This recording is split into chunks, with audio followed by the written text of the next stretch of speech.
AVerMedia has been around for quite a bit now, and generally speaking, if you're a content creator, you really can't go wrong with them. And today we're going to talk about some specialized equipment, an entire streaming kit consisting of a microphone and a special dock for those that love to make videos based on their PC handhelds.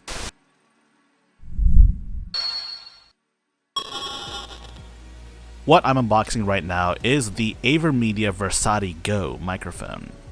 It's a condenser USB microphone. This is one of those microphones you would definitely put in front of your face.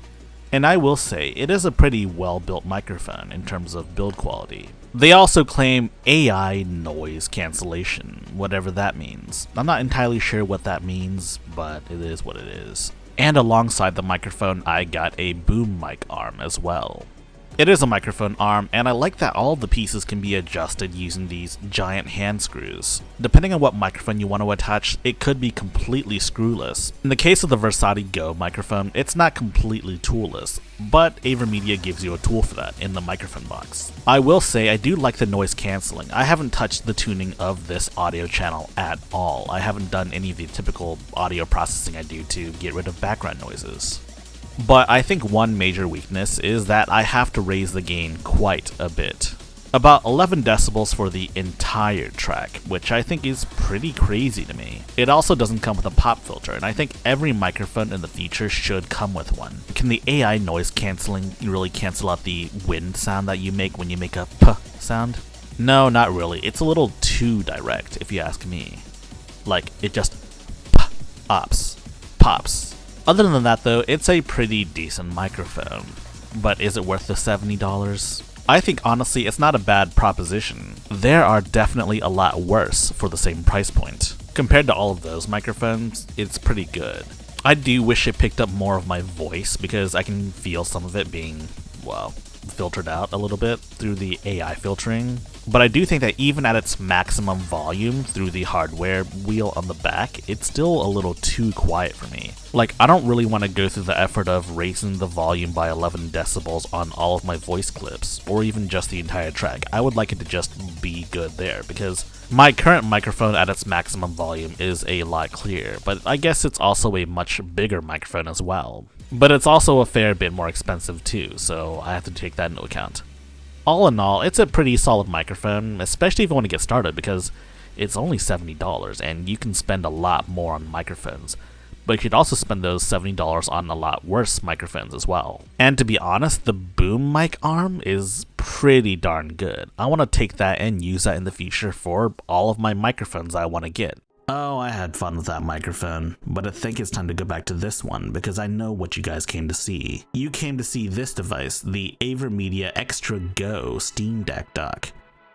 What is it exactly? It's a Steam Deck dock with a very unique party trick: the ability to directly record footage. You can do this one of two ways. You could either plug the dock into a laptop and then start streaming that way, or you can record footage directly to a micro SD card. But of course, if you actually want to stream things, you will need to plug this into a computer and then stream using OBS. For the most part, it's a fully featured Steam Deck dock. It has 3 USB-C ports. One goes to your Steam Deck, one goes to power, and optionally one goes to your laptop for streaming. 2 USB 3.2 Gen 1 ports, and an HDMI 2.0 port. There's also a micro SD card that can be used for 2 different purposes. This is where that switch in the back comes in. If you flip it to the left, it enters capture mode. You'll be able to directly record footage to that micro SD card. But do know that it has to be exFAT formatted. It is recommended that you use a A2 micro SD card, kind of like the SanDisk Extremes. If you flip the switch to the right though, it becomes a card reader. No, it doesn't make your Steam Deck read the card, but rather the laptop that you've plugged it into, that reads the card. It's very useful for getting footage off immediately. But there is a notable omission that most other Steam Deck docks have: an Ethernet port. These days you can find many Steam Deck docks with gigabit Ethernet, and some with much slower Ethernet ports, but this dock right here, this AVerMedia Extra Go, doesn't have one at all. One has to wonder if maybe this was the feature that had to be on the chopping board for them to add a capture card to it. I mean, thank God the Steam Deck OLED has Wi-Fi 6 and is faster overall in terms of Wi-Fi, but gaming with Ethernet just feels a lot better, even if it really is just for stability. So let's talk about video output and recording footage itself. So this dock can output up to 4K 60 FPS. But if you are outputting at this 4K 60 resolution, then it'll only record at 1080p 60. Of course, it certainly is possible to record at 4K 30 FPS or 1440p 60 FPS or 1080p 120 FPS. But really that depends on how you've set the resolution on your Steam Deck. You can do this in the display options on your Steam Deck. Man, I suck. I haven't played this game in like a couple of months and I already lost most of my skills. I will say the recording quality looks a little soft. Can we remedy this somehow? Well, the answer is yes, we can. But this relies on AVerMedia software. There is no official Linux version of the software. Could it run in Wine? Potentially. But honestly, I wouldn't try it, given that part of the process is updating firmware. Updating the firmware is pretty simple. There's a guide on AVerMedia's website for doing so, but that's besides the point. There is one other thing I should mention. Some people game off of their OBS windows, and sometimes I do this for Steam Deck reviews and such. But if you decide to game off of an OBS window for this capture card, this Steam Deck dock, for whatever reason the input delay is quite insane. So my recommendation is if you want to use OBS to stream this, then I would recommend just plugging your dock into your laptop to start streaming, and then plug your dock into a TV to actually play off of. The input lag for playing off of a TV is far less severe, and very playable I might add. All of this while recording as well. So the big question at the end of the day is this Steam Deck dock really worth it? Let's talk about the price now. The price of this AVerMedia Steam Deck dock is $199.99, and generally speaking it's far more expensive than your average Steam Deck dock. But you have to remember, this comes with a built-in capture card, so the price is a little more competitive in that factor. Some dock and capture card combos are cheaper, but this is an all-in-one solution. If you don't have a Steam Deck dock or a capture card, you can just buy this and have both. And if you're just recording gameplay footage, it's less messy as well. The only external accessory you would need, of course, is a micro SD card. I really do like this product, but it can be a difficult sell for those that already have Steam Deck docks. I mean, you don't really need two Steam Deck docks now, do you? AVerMedia does sell a couple of standalone capture cards. For example, this one has the ability to upload to a NAS, so it's really a matter of picking which capture card does the job.